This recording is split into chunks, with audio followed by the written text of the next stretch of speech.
হযরতে আলকামা মৃত্যু সজ্জায়। কিন্তু রাসূল গো, আমরা বারবার তাকে কালেমার তালকিন দিতেছি, কিন্তু জবান দিয়া কালেমা পড়তে পারে না। আলকামা আল্লাহর রাসূলের কোন ছোট সাহাবী ছিল নাকি? আলকামার মতো সাহাবী, এত বড় সাহাবী, আলকামার জিন্দেগি বলতে গেলে সময় অন্যদিকে যাবে, ওদিকে যাচ্ছি না। কিন্তু আলকামা আল্লাহর রাসূলের একজন প্রসিদ্ধ সাহাবী, মৃত্যু সজ্জায় জবান দিয়া কালেমা বের হয় না। সাহাবায়ে কেরাম বেহুশ দৌড়ায় রাসূলকে নিয়ে আসতে। রাসূল আলকামার বাড়িতে আসে। আলকামার বাড়িতে এসে রাসূল জিজ্ঞেস করে, আলকামার বাড়িতে আলকামার মা বাবা কেউ আছে কিনা? বলে না, আলকামার বাবা আগে দুনিয়া থেকে ইন্তেকাল করেছে, কিন্তু আলকামার মা, বৃদ্ধা মা এখনো বেঁচে আছে। আল্লাহর রাসূল বললেন, আলকামার মাকে ডাকো। আলকামার মাকে ডাকা হলো। আল্লাহর রাসূল আলকামার মাকে জিজ্ঞেস করে, রে আলকামার মা, তুমি কি তোমার সন্তানের উপরে কোনো কারণে নারাজ? আলকামার মা ডেকে ডেকে বলে, ইয়া রাসূলুল্লাহ, আপনার সাহাবী হতে পারে, কিন্তু ওর কিছু কার্যকলাপে আমি ওর উপরে নারাজ, আমি ওর উপরে রাগান্বিত, ওর উপরে আমার গুসা রয়েছে। আল্লাহর রাসূল আলকামার মাকে বললেন, আলকামার মা গো, তুমি আমার আলকামাকে মাফ করে দাও, ক্ষমা করে দাও, নচেত আলকামা ঈমানের সাথে যেতে পারবে না। আলকামার মা বলে, না, আমি ক্ষমা করব না। আল্লাহর রাসূল সাথে সাথে সাহাবায়ে কেরামকে ডেকে ডেকে বলে, রে সাহাবায়ে কেরাম, লাকড়ি জোগাড় করো, খড়ি জোগাড় করো, কাঠ আনো। আলকামার মা জিজ্ঞেস করে, ইয়া রাসূলুল্লাহ, লাকড়ি দিয়া কাঠ দিয়া কি করবেন? আল্লাহর রাসূল বলে, তোমার আলকামাকে আগুনের মধ্যে জ্বালায়া দিব, পুড়ায়া দিব। সাথে সাথে আলকামার মা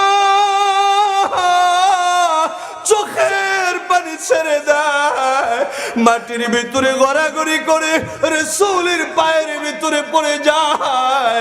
রাসূলকে ডেকে ডেকে বলে, ইয়া রাসূলুল্লাহ, ওগো নবীজি, আমার আলকামারে না আমি 10 দিন 10 মাস 10 দিন আমার এই পেটে ধারণ করেছি। ইয়া রাসূলুল্লাহ, আমি আলকামাকে না আমার এই বুকের 32 ধারের দুগ্ধ পান করাইছি। ইয়া রাসূলুল্লাহ, আমার চোখের সামনে আমার আলকামাকে আগুনের ভিতরে জ্বালায়া দিবেন, আমি আলকামার মা দাঁড়ায় থাকতে পারবো না, সহ্য করতে পারবো না। আল্লাহর রাসূল বলে, রে আলকামার মা, দুনিয়ার আগুন দিয়া তোমার সন্তানরে জ্বালাবো, যদি সহ্য করতে না পারো, জাহান্নামের আগুনের চেয়েও বড় ভয়ঙ্কর, এর চেয়েও বড় উত্তাপ, দুনিয়ার আগুনের চেয়ে আরো 70,000 গুণ বেশি শক্তিশালী আগুন। যদি সন্তানকে মাফ করে না দাও, তোমার আলকামা বেঈমান হয়ে মারা যাবে, আর জাহান্নামের আগুনের ভিতরে তোমার আলকামাকে নিক্ষেপ করা হবে। তুমি কি মা হইয়া ওই জাহান্নামের আগুন সহ্য করতে পারবে?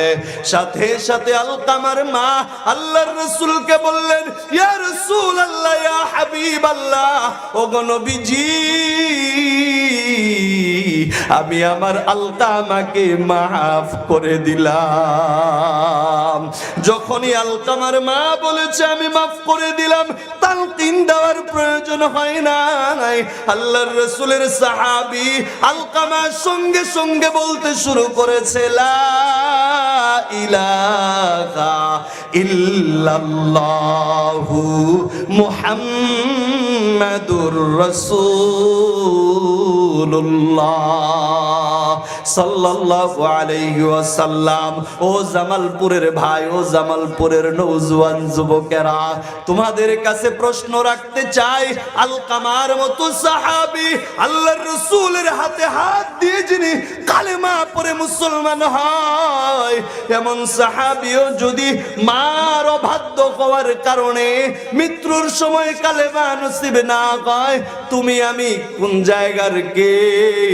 তোমার আমার মার তোমার বাবার বদদুয়া যদি থাকে তোমার আমার অবস্থা কি হবে একটু চিন্তা করো। একটা কথা মনে রাখবা, মা বাবার দোয়াও যেমন আল্লাহর কাছে কবুল, মা বাবার বদদুয়াও তেমন আল্লাহর কাছে কবুল। দিলটারে নরম করে চোখে পানি এনে একটু কথাগুলা শোনার জন্য চেষ্টা করো বাজান। আল্লাহর আদালতে মা বাবার দোয়া কবুল হওয়ার জন্য কোনো পর্দা নাই।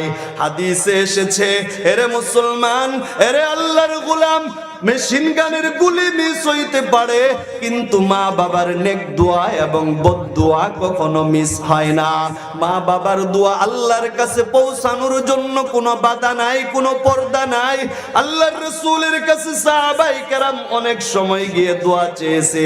আল্লাহর রাসূল অনেক সময় বলেছে, আমার কাছে দোয়া না চেয়ে তোমার মার কাছে দোয়া চাও, কারণ তোমার জন্য আমার চেয়ে তোমার মার দোয়া বেশি কবুল। এজন্য বলি জামালপুরের যুবক, মাকে কষ্ট দিস না রে যুবক, মারে আঘাত দিস না রে যুবক, মারে গালি দিস না, বাপের গায়ে হাত তুলিস না, বাপের আঘাত দিস না, বাপের গালি দিস না, কারণ তোর জন্য তোর মা রহমত, তোর জন্য তোর বাবা রহমত। তোর জিন্দেগি সুন্দর হওয়ার জন্য তোর মা বাবার দোয়ার দরকার আছে, নচেত রাস্তার ভিখারি হয়ে যাবি, রাস্তা খুঁজে পাবি না। ওই যে লক্ষ্য করে দেখেন না, হযরতে মুসা আলাইহিস সালাতু ওয়াস সালামের যুগে একজন বড় আল্লাহর ওলি ব্যক্তি ছিল, নাম তার জুরাইজ। ঘটনাটা একটু মনোযোগ দিয়ে বুঝেন, একটু মনোযোগ দিয়ে বুঝেন, উঠাউঠি করিয়েন না। নাম তার জুরাইজ, বনি ইসরাইলের লোক, বড় আল্লাহওয়ালা বুজুর্গ, আল্লাহর ওলি জুরাইজ। আল্লাহু আকবার, আল্লাহু আকবার। জঙ্গলার ভিতরে, ঝুপড়ির ভিতরে ঘর বানায়, ইবাদত গার বানায়, সেখানে ইবাদত করে, জিন্দেগি ভর ইবাদত করেছে। জুরাইজের মা বৃদ্ধা মা জীবিত আছে। জুরাইজ নামাজের মধ্যে দাঁড়ানো, রাতের বেলায় মা দরজায় গিয়ে ডাক দেয়, বাবা জুরাইজ। জুরাইজ নামাজের মধ্যে দাঁড়ানো, মার আওয়াজও কানে আসছে। জুরাইজ মনে মনে চিন্তা করে, একদিকে আমার মার হুকুম, মার ডাক, আর একদিকে আল্লাহর ইবাদত, নামাজে দাঁড়িয়ে আছি। আমি এখন মার ডাক শুনবো নাকি আল্লাহর ইবাদত নামাজের মধ্যেই থাকবো? দ্বিধাদ্বন্দ্বের মধ্যে পড়ে আছে জুরাইজ। জুরাইজ নামাজের ভিতরে মার ডাকের সাড়া দেয় না। দ্বিতীয় দিন আবার মা আয়েশা ডাক দিছে, আবারও জুরাইজ নামাজের মধ্যে মার ডাকের সাড়া দেয় না। তৃতীয় দিন আবার আয়েশা মা ডাক দিছে, জুরাইজ নামাজের মধ্যে সাড়া দেয় না। মা মনে কষ্ট পেয়ে গেছে, ব্যথা পেয়ে গেছে। তিন দিন আইসা ডাক দিলাম, আমার ছেলে তুই আমার কথা শুনলি না, আমার ডাকের জবাব দিলি না। আল্লাহ যেন তোরে বেশ্যা নারীর সাথে পরিচয় না করায়া দুনিয়া থেকে নেয় না। মা মনের অজান্তেই বদদুয়া কইরা ফেলাইছে, মা বদদুয়া দিয়া দিছে। আরে ওই যে জুরাইজ ইবাদত করে, ইবাদত গাহে ইবাদত করে, মা তো বদদুয়া কইরে ফেলাইছে। মার বদদুয়া কেমন দেখেন। হঠাৎ করে একদিন রাত্র বেলায়, রাত্র গভীর হয়ে আছে, জুরাইজ ঝুপড়ির ভিতরে ইবাদতে ব্যস্ত। এক বেশ্যা মহিলা, বাজারি মহিলা জুরাইজের দরজার মধ্যে আইসা টুকায়, বারবার ডাক দেয়। জুরাইজ ইবাদত শেষ করে দরজা খোলে, ভিতরে প্রবেশ করে, আর বেশ্যা নারী বলে, আরে জুরাইজ তুই আমাকে চাইলে ভোগ করতে পারবি, তুই যা চাইবি আমাকে করতে পারবি। জুরাইজ বলে, এখান থেকে বের হয়ে যা, আমি আমার আল্লাহকে ভয় করি, আমি আমার আল্লাহর ইবাদত করি, সাবধান, আমার এখানে কেন ঢুকলি, জলদি আমার এখান থেকে বের হয়ে যা। জুরাইজ তাকে তার ঘর থেকে, আর পাশেই এক রাখাল সারাদিন বকরি চড়ায়, রাখাল দেখে সুযোগ পেয়ে গেছি, রাখাল দৌড়ে আইসা প্রস্তাব গ্রহণ করে, রাখালের সাথে বেশ্যা নারীর সম্পর্ক হয়।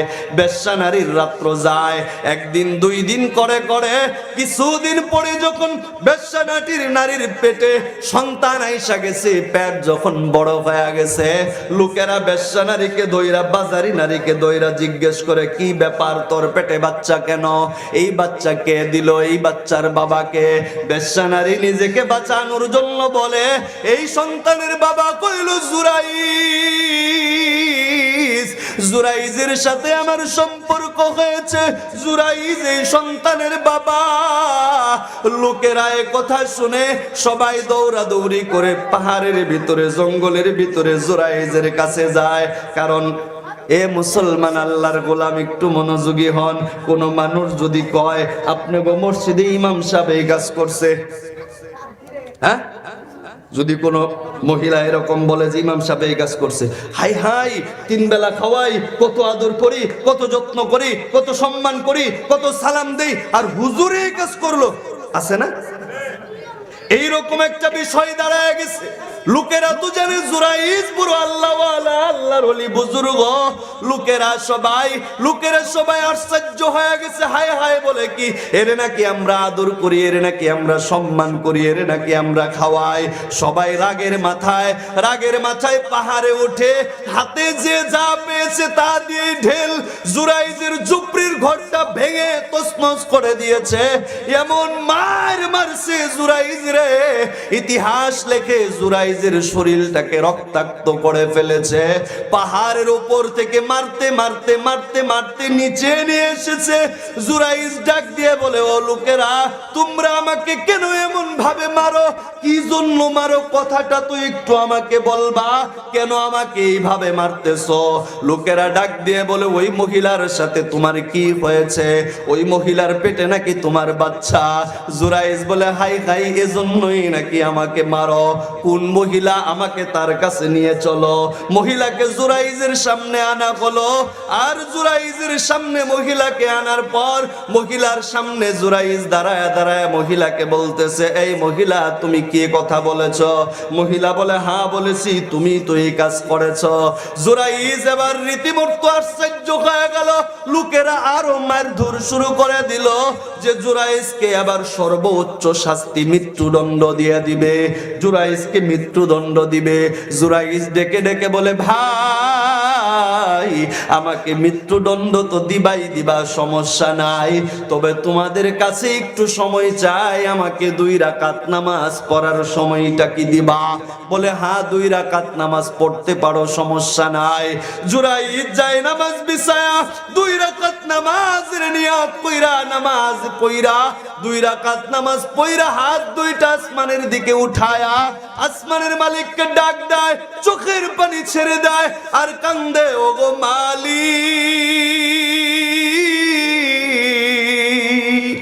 আমি বুঝতে পেরেছি আমার মার বদদুয়া বুঝি আমার লাগা গেছে। ওগো মালিক, তুমি তো জানো আমি জুরাইজ পাপী কিনা, তুমি তো জানো আমি অন্যায় করেছি কিনা। ওগো মালিক, জীবনের কোনো দোয়া যদি কবুল না করো, আজকের দোয়াটা তুমি আমার একটু কবুল করো। আমি ওই বেশ্যা নারীর পেটের সন্তানকে আমি জিজ্ঞাসা করব ওর বাবাকে। আল্লাহ, ওই বাচ্চার জবান দিয়া ওর বাবার পরিচয়টা তুমি একটু বের করে দিবা। এমন ভাবে আল্লাহর কাছে দোয়া করে আর জুরাইজ কান্দে। নামাজ শেষ করে দোয়া বিলায়া এবার লোকজনদেরকে ডেকে ডেকে বলে, এলাকার লোকেরা গো, একটু চতুর্পাশে দাঁড়াও, আমি এই বেশ্যা নারীর সন্তানের বাবা নাকি কে আমি পরিচয় করায় দিচ্ছি।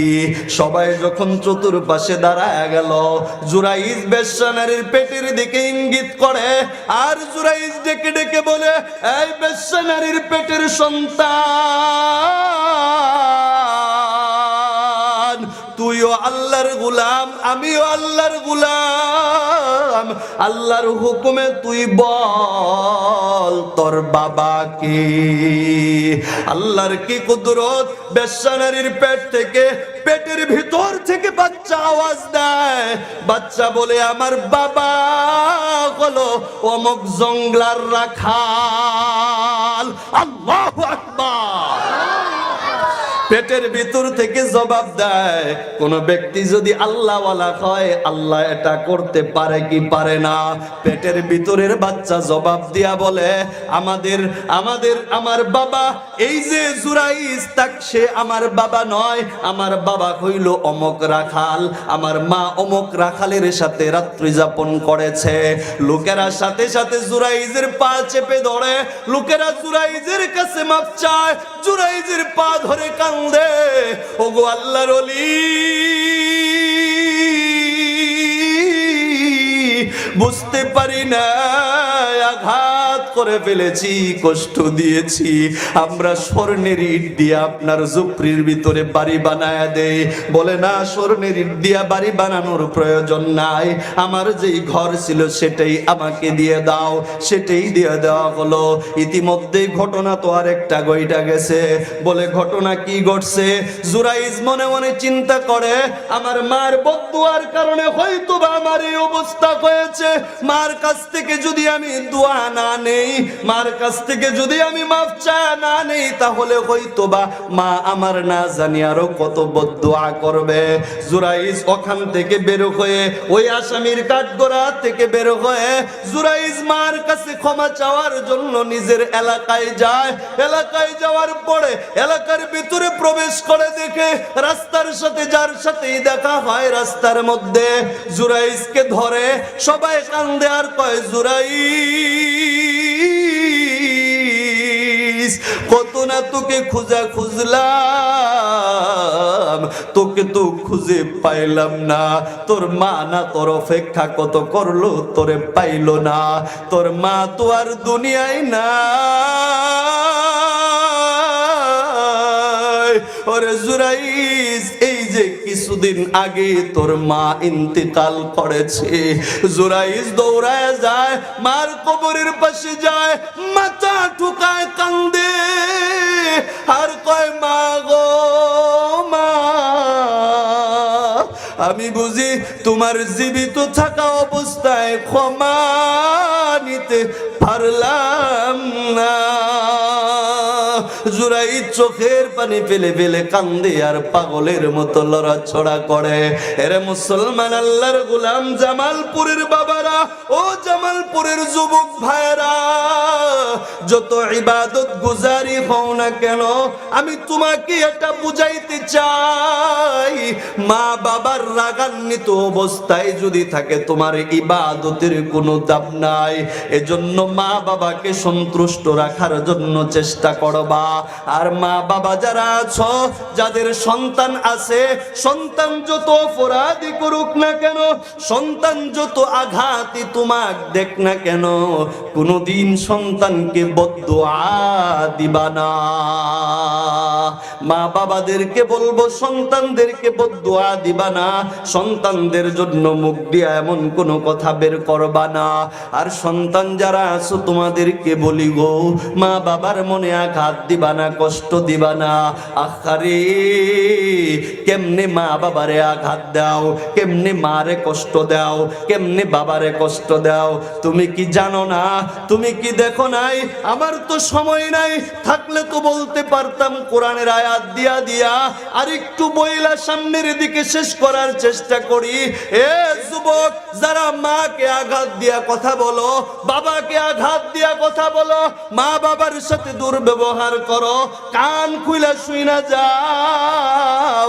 তুমি আমি যখন মার গর্ভের মধ্যে ছিলাম, হাদিস বলে, কোরআন বলে, সায়েন্স বলে, বিজ্ঞান বলে, কোরআন হাদিস সায়েন্স বিজ্ঞান সবাই একটা কথা বলে, তুমি কি জানো?